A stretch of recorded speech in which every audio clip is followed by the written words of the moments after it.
Hi, I'm Misha Ketchell, editor of The Conversation. For democracy to work, people need to be well informed. That's why we work with academic experts to share their research and explain issues in the news. Everything we do is free to republish, but we need your support. Please donate to The Conversation by going to donate.theconversation.com or following the link in the show notes.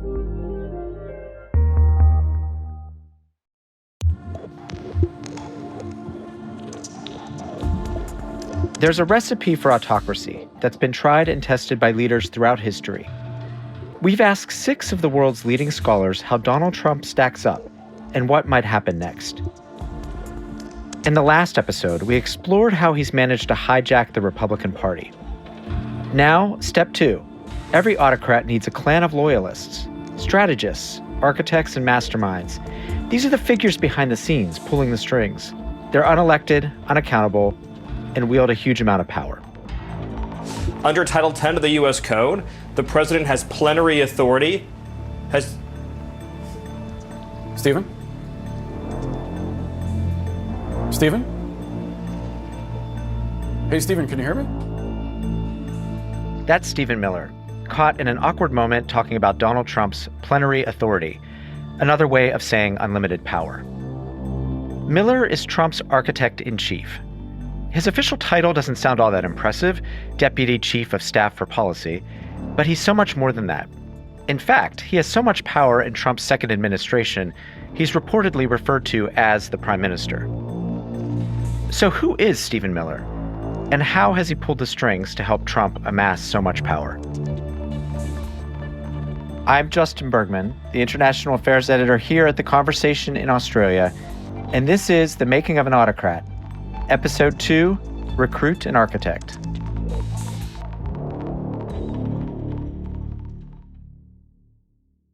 Emma Shortis, you're a historian at RMIT University in Melbourne and director of the Australia Institute's International and Security Affairs program. What can you tell us about Donald Trump and Stephen Miller and how they first met? So Stephen Miller was an aide. Actually, he made his way up to Chief of Communications in the office of Alabama Senator Jeff Sessions, who was a very early endorser of Donald Trump and a particular hardliner on immigration. So there was an ideological alignment between the two. And Miller made his way through Sessions' office into the Trump campaign and very quickly became a Trump surrogate, warming up for Trump during stump speeches and came on as a policy advisor. So this is around 2016, very early in that first Trump campaign when he was deeply unpopular in the Republican Party as well.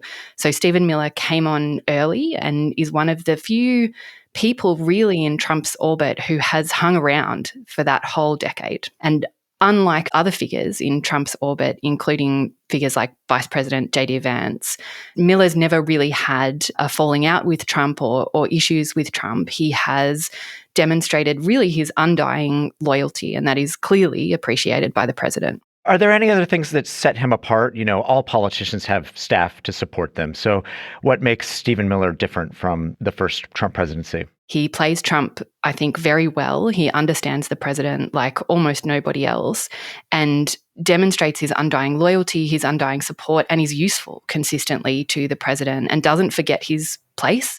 He knows he is a surrogate and he seeks power within Trump's orbit, within the White House, but doesn't ever undermine the president or, appear to get too big for his boots.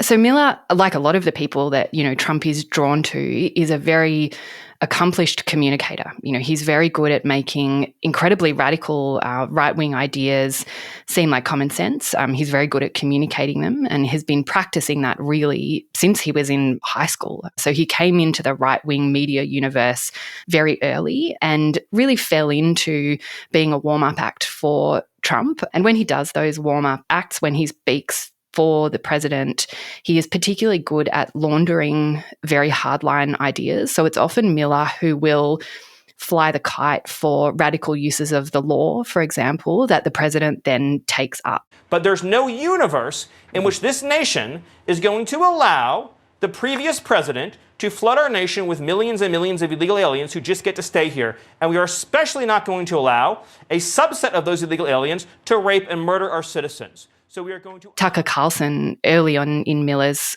relationship with Trump, described him as the intellectual architect of the insurgency against the Republican Party. So Miller plays that crucial ideological architectural role. He is the kind of brains behind particularly Trump's hardline stances on immigration and the Trump administration's ability to use the levers of power and expand the power available to the president. It's Miller who's doing that. Talk to us about some of his rhetoric. How would you describe it?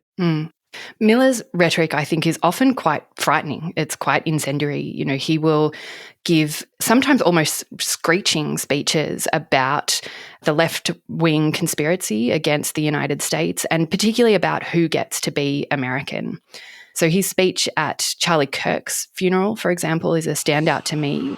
You have no idea the dragon you have awakened.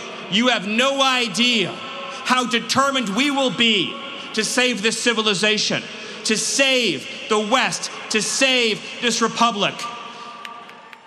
You know, that's Miller's vision. You know, he wants to be able to decide who gets to be American. And that's why he talks in such heightened rhetorical terms about the Insurrection Act, for example, and about, you know, particular state governors who are committing insurrection against the United States.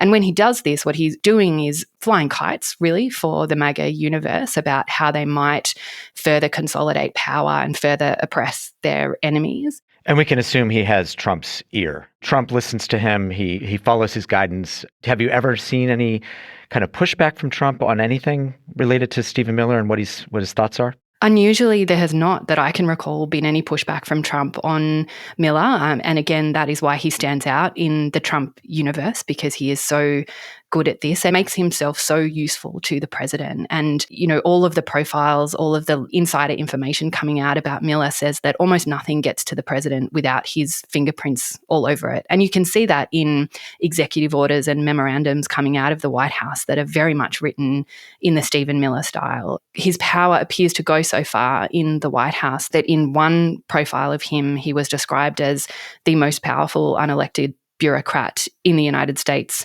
perhaps in the world.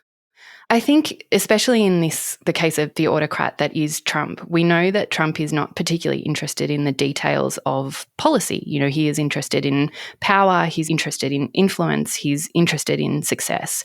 And what Miller, the architect, does is hand him that success. And I think what Stephen Miller demonstrates, and history has demonstrated over and over again, is that autocrats cannot rise to power by themselves. You know, they often require a singular kind of charisma and a singular kind of historical moment, but they also need architects behind them who are able to facilitate their rise to power. And Miller is extraordinarily good at that and has, by all accounts, been planning that for a very long time, since he was a teenager.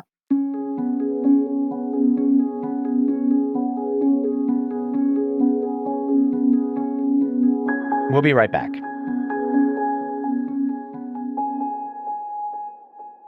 I'm Gemma Ware, host of the Conversation Weekly podcast. Each week, I speak to an academic expert about a topic in the news to understand how we got here, from global politics to the latest scientific breakthroughs or the big dilemmas facing our planet. My guests draw on their deep research knowledge to pull out what really matters so that you can understand the context without the spin. Follow The Conversation Weekly for new episodes every Thursday wherever you listen to podcasts, and read more stories on theconversation.com.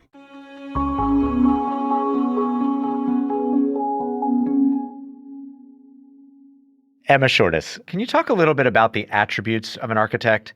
If you're going to write an official position description for this role, what would the person need to have? So generally speaking, and this of course isn't universal, it depends on the context and the time and the people around them, but generally speaking, architects like this have been involved in the movement that they are supporting from a very young age. So have often made the decision as a teenager to ingratiate themselves with this movement and in the process become ideological zealots. So they will learn all of the history and all of the ways of speaking, all of the cultural constructs of that particular movement, and almost make themselves the center of it or the arbiter of it.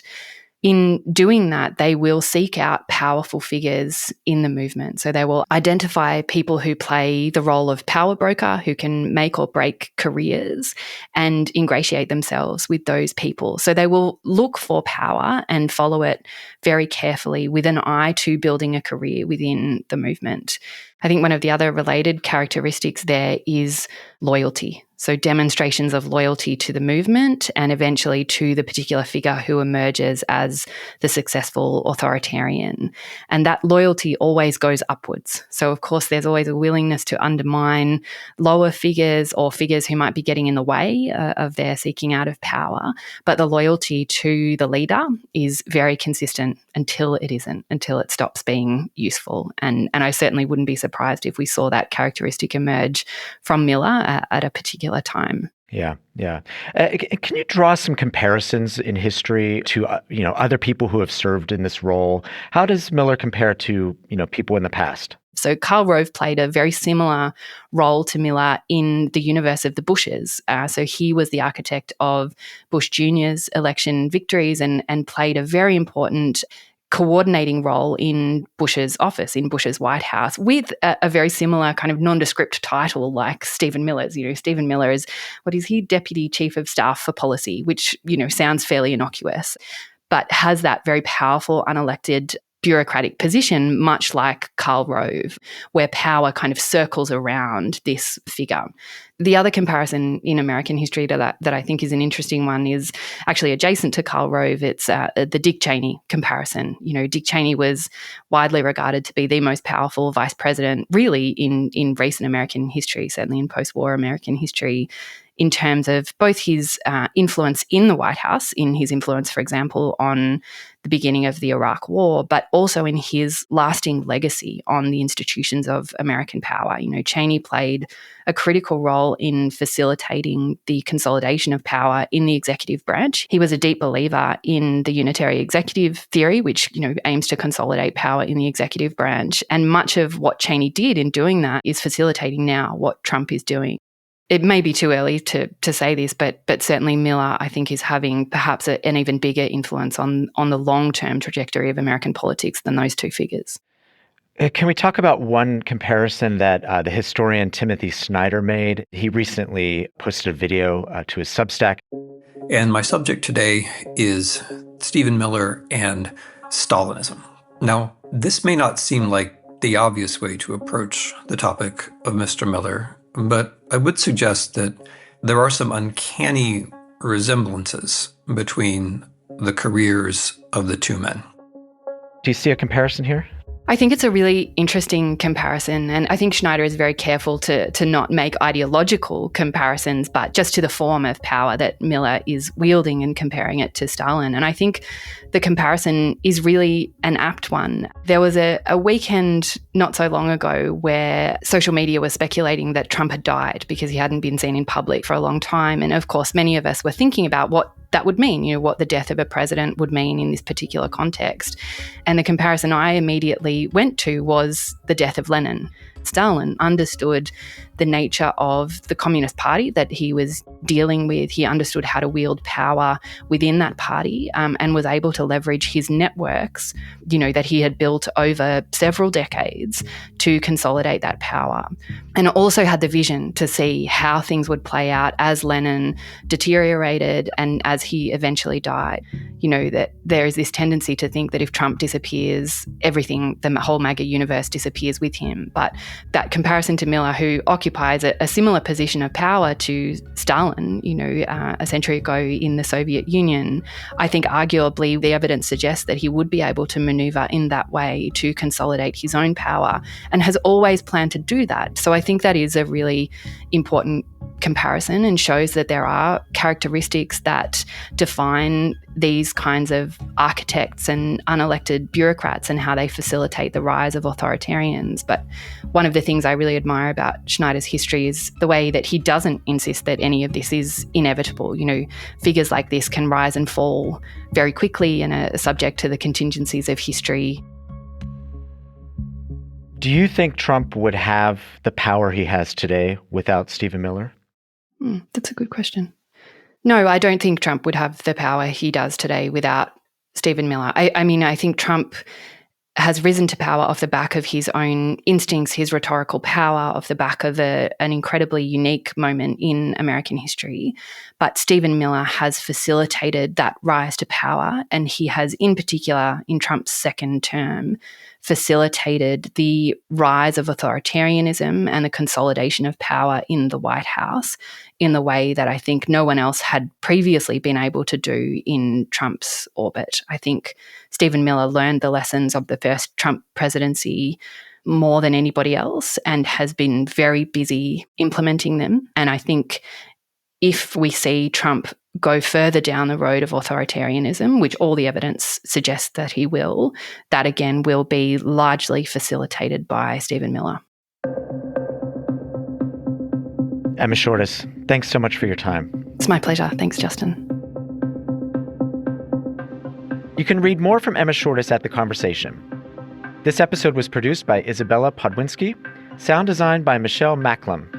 Our head of audio is Gemma Ware, and our head of editorial innovation is Ashlyn McGee. Misha Ketchell is the editor of The Conversation Australia, and Stephen Kahn is the editor-in-chief of The Conversation UK.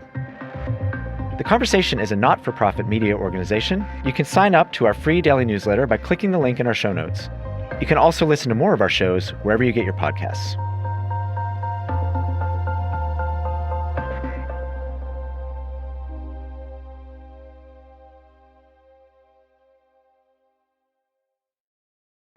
Lovely to have you all here in the flesh. Hi, I'm Ashlyn McGee from The Conversation, and this is our daily news conference. Basically, there are only about 4 experts in the country that actually model how much it costs to raise a child. They're few and far. This is where our experienced team of journalists pitches ideas about what's going on in the world, the latest research developments, or stories that just help you make sense of breaking news. We then hit the phones and keyboards, commissioning academic experts to share their knowledge in stories that are free to read and free to republish. Please consider becoming a monthly donor and support our work.